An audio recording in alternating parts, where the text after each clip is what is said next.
Salut à tous, c'est Mickaël, j'espère que vous allez bien. On se retrouve ce soir pour parler d'OSINT et plus particulièrement des moteurs de recherche. On avait commencé à en parler un petit peu la dernière fois avec notre échange avec Kevin sur tout ce qui était accès à Tor, accès au Deep Web, accès au Dark Web. J'aimerais qu'on en rentre un peu plus dans cette thématique-là et qu'on parle cette fois-ci de l'OSINT sur les moteurs de recherche. C'est un élément qui est extrêmement important à comprendre parce qu'aujourd'hui, Internet, c'est vraiment une grosse quantité de données et il y en a eu très peu qui ont finalement été indexés par les différents moteurs de recherche, que ce soit ceux de chez Google, que ce soit ceux de chez Microsoft ou que ce soit ceux d'entités tiers par exemple.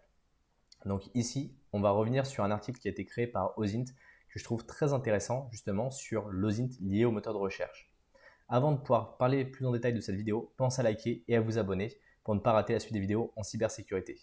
Alors les moteurs de recherche, comme on le dit, ils vont essayer d'indexer un maximum d'informations sur Internet. Ils vont courir à travers le web pour essayer de trouver des informations via ce qu'on appelle des spiders ou encore des crawlers. C'est-à-dire qu'ils vont tomber sur un site web qui va avoir une certaine arborescence. Ils vont essayer de parcourir un maximum de l'arborescence en fonction des autorisations qu'on va lui donner et ils vont essayer de se balader de lien en lien pour essayer de trouver un maximum de nouveaux sites qui viennent d'apparaître. Bien sûr, on peut leur fournir l'information en disant j'ai créé un nouveau site, je veux que tu viennes l'indexer, mais en général, ça prend quand même un certain temps. Et c'est pour ça aussi qu'il y a ce qu'on appelle le SEO, c'est le fait de jouer avec le moteur de recherche pour que votre résultat apparaisse en premier dans les résultats de recherche. Sauf qu'en fait, globalement, le web, la majeure partie n'est pas encore indexée et on estime que c'est entre 5 et 10% de l'ensemble du web qui était indexé, ce qu'on appelle le web visible, celui sur lequel vous allez vous balader via par exemple google.com, bing.com ou DuckDuckGo ou autre. Après, en fait, par exemple, on a aussi des pages qui sont trop volumineuses, comme on disait, qui ne sont pas indexées, parce que Google a une certaine limite en termes de profondeur.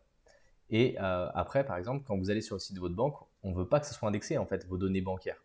Donc là, c'est fait exprès que les moteurs de recherche n'aient pas accès à ces données-là. On a par exemple également aussi dans ce qu'on appelle le deep web, donc c'est le web profond, on va avoir aussi des données qui sont par exemple d'entités de santé, que ce soit des sites de recherche, il y a tout un tas d'éléments en fait auxquels on peut avoir accès, mais qui ne sont pas indexés par les moteurs de recherche.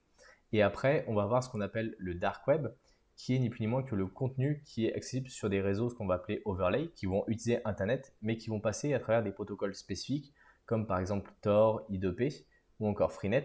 Donc ça, on en avait déjà parlé dans une précédente vidéo. Et donc là, ce sont des sites qui vont avoir un autre mode de fonctionnement et un autre mode de fonctionnement également en termes d'indexation, parce que globalement, les bots de chez Google ne peuvent pas aller capter ces données-là. Donc là, ça n'a pas vocation à être indexé de manière classique et que n'importe qui puisse y aller. Ok, maintenant, on va voir comment on peut faire de l'OSINT directement en allant rechercher sur le web grâce à des moteurs de recherche.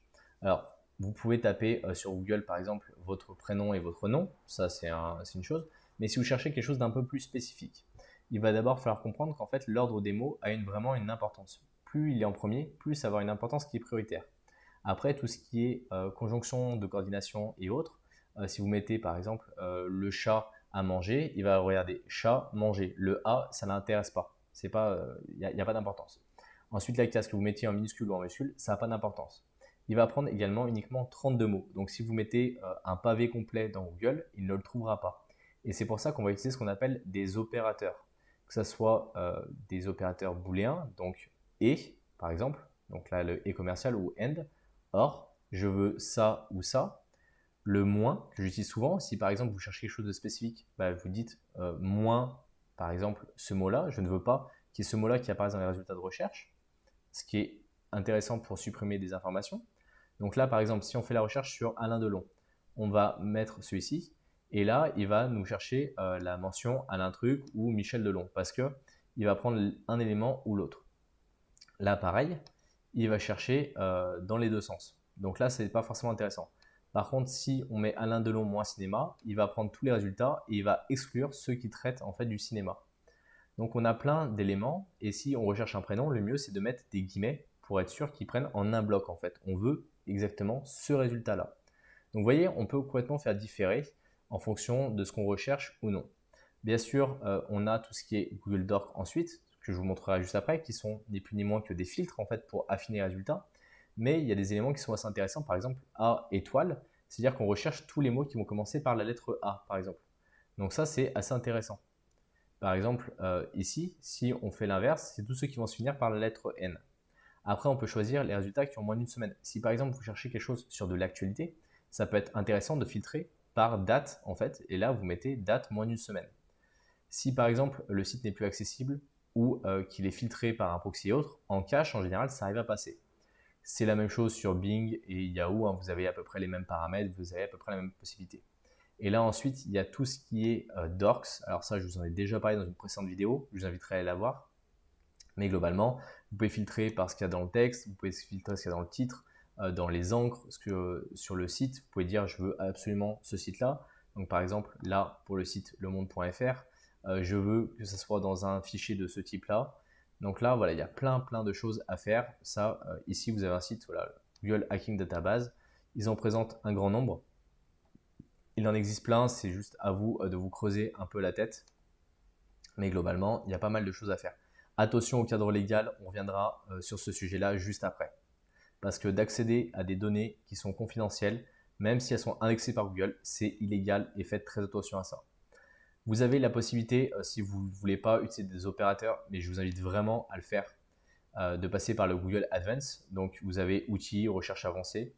Et donc là, globalement, ça va faire à peu près la même chose que si vous mettiez des dorks. Hein. C'est rien de bien spécifique. Et après, il y a quelque chose qui est assez intéressant que je trouve, c'est ce qu'on appelle les métamoteurs. Ça va compiler en fait les résultats de plusieurs moteurs de recherche. Donc ici, vous en avez quelques autres, quelques-uns qui sont cités. Et là, par exemple, on va aller ici. Et là, ce qu'on va faire, c'est qu'on va taper en fait mon nom et mon prénom, voir un peu les résultats qui vont sortir. Donc là, on va essayer sur plusieurs. On va le faire comme ça. Et comme ça, on pourra voir un petit peu ce qui va retourner. Donc là, il y a différents éléments. Ici, par exemple, on voit que c'est les résultats sur mon LinkedIn qui apparaissent en premier. Mon livre que j'ai écrit sur Amazon, qui est écrit ici. Et après, on a la chaîne Overshell, donc celle que vous êtes en train de regarder. Et ici, on voit par exemple que ce n'est pas moi. C'est avec un H. Moi, c'est écrit CK. Donc là, on pourrait arriver à affiner les résultats. Ce qui donne des résultats qui sont assez intéressants. Ici, par exemple, ce sont des vidéos YouTube que j'ai tournées quand j'étais en Estonie avec une personne que je connais. On en a sur mes précédentes sociétés, sur mon passé en tant que lead pen tester, on en a sur les différentes sociétés que j'ai. Donc voilà, il y a pas mal d'informations qui sont intéressantes. Attention à bien prendre par contre la bonne orthographe, parce que des fois il y a une petite variante. Donc là, ça peut être hyper intéressant pour accéder à des données parce qu'elles sont concaténées de plusieurs moteurs de recherche. Vous avez ici toute la partie actualité aussi, que j'utilise énormément, par exemple, quand on a besoin d'aller en voyage. Par exemple, moi, je voyage beaucoup autour du monde. C'est pour ça que vous avez des décors qui changent assez régulièrement. Mais par exemple, si je veux aller au Pérou, vous avez une thématique ici. Et donc là, vous avez toute l'actualité qui est liée au Pérou, qui est condensée, en fait, au niveau des activités françaises. Donc là, c'est quand même assez pratique quand on a besoin de récupérer des informations sur un sujet très précis au niveau de l'actualité. Bien sûr, il n'y a pas que Google qui le fait, hein. Il y a Yahoo Actualité, il y a la partie pour les articles scientifiques et thèses universitaires, la partie école, scolaire, les archives ouvertes.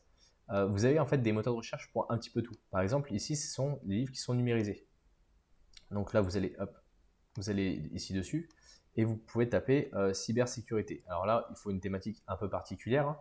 Et donc là, vous avez par exemple méthode de gestion de crise. Vous cliquez ici, qui est un livre qui est sorti en 2021. Et donc, il a été indexé.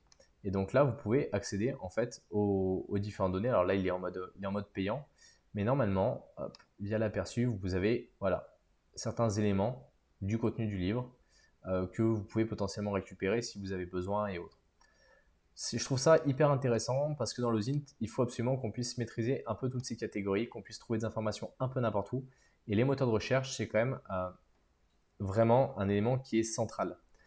N'utilisez pas que Google, pensez utiliser d'autres moteurs de recherche parce que Google n'a pas tout, comme je disais. C'est vraiment une bataille pour indexer l'ensemble des informations du web et il faut utiliser vraiment le maximum de sources possibles pour pouvoir les croiser, pour pouvoir confirmer aussi les sources et pour essayer d'identifier certains éléments. J'espère en tout cas que vous avez aimé cette vidéo. J'espère que ça vous a appris des choses. Dites-moi si vous voulez d'autres vidéos sur le Zint comme celle-ci où je vous montre des tips et je vous montre ce qui est possible de faire. Pensez également à récupérer l'ebook qui est disponible directement dans la description. Il vous permettra de bien débuter en cybersécurité. Mettez un like, abonnez-vous et on se retrouve dans une prochaine vidéo. Salut à tous!